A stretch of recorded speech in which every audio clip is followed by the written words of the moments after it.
Ka St. Edmund School hakasen ka banung kong kalapanlong ya ka inter-school swimming competition na championship hakaba ki khana school kan thai bat chenrang na kaleng ki school kilawan banya shimbanta hakani ki 𝗘𝗱𝗺𝗺 ban pen I ya ka sap ka phong jongki Ka St. Edmund's School Shillong kalapanlong ya ka 𝗘𝗱𝗺𝗺 hakasen ka banung kong hapring ki school baper jong kanong ba Shillong Nagalang ki khana chenrang ki 𝗘𝗱𝗺𝗺 ki kantop ka 25 meter 50 meter but 100 meter freestyle ka 25 meter 50 meter but 100 meter breaststroke ka 4 into 50 meter individual medley ka 25 meter but 50 meter backstroke ka 50 meter butterfly but ka 4 into 50 meter freestyle relay ki school ka shimbanta nagalang ki chenrang ki kantop ka St. Edmund's School ka Shillong Public School ka 7th Higher Secondary School ka BDW International School ka Hillcrest Higher Secondary School bat ka Brookside School.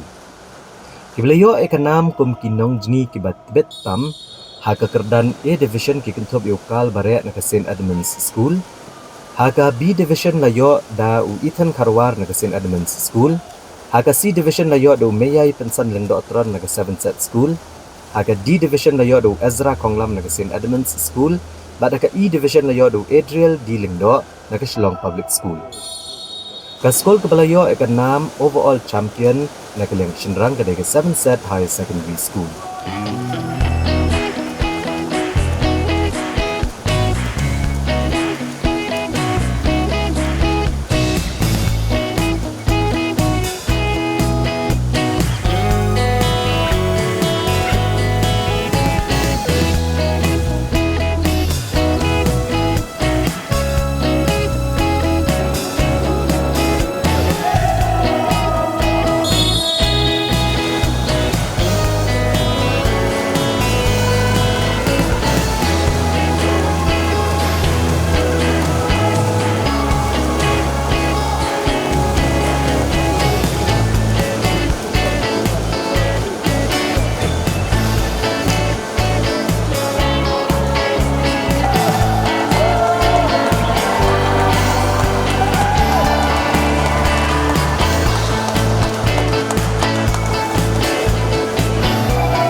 Nakaliang ki kenthai pat ki 𝗘𝗱𝗺𝗺 ki kentop ya ka 25 meter 50 meter but 100 meter freestyle ka 25 meter but 50 meter breaststroke ka 4 into 25 meter individual medley ka 25 meter but 50 meter backstroke ka 25 meter butterfly but ka 4 into 50 meter freestyle relay ki school ke bele shimbata nakaliang ki kenthai ki kentop ya ka Loreto Convent ka Pine Mount School ka St. Edmund's School ka Hillcrest Higher Secondary School, ka Shillong Public School, ka 7th School, bat ka BDW International School.